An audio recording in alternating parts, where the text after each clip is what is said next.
മുൻപ് സിനിമകളുടെ റിലീസിന് മുൻപേ OTT കരാർ ആവാറുണ്ടെങ്കിലും ഇന്ന് അത്തരം കരാറുകൾ വളരെ അപൂർവമാണ്.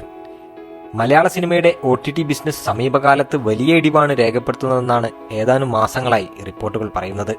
എന്ന് മാത്രമല്ല, റിലീസിന് ശേഷവും OTT ഡീൽ ലഭിക്കുന്ന ചിത്രങ്ങൾ കുറവാണ്.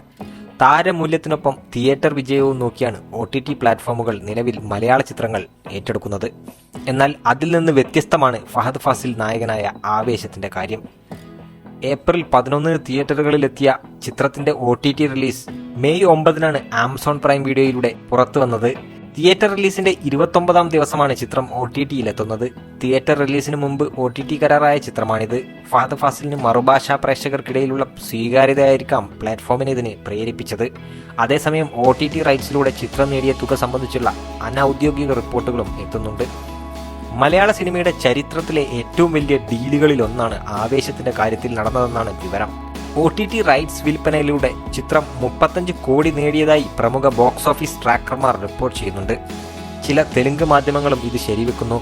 രഞ്ജിത്ത് ഗംഗാധരൻ എന്ന രംഗയായാണ് ഫഹദ് ആവേശത്തിലെത്തുന്നത്. ഫഹദ് ഇതുവരെ അവതരിപ്പിക്കാത്ത തരത്തിലുള്ള കഥാപാത്രം തന്നെയാണ് ചിത്രത്തിന്റെ ഹൈലൈറ്റ്. ബാംഗ്ലൂരുവാണ് ഈ ആക്ഷൻ കോമഡി ചിത്രത്തിന്റെ പശ്ചാത്തലം.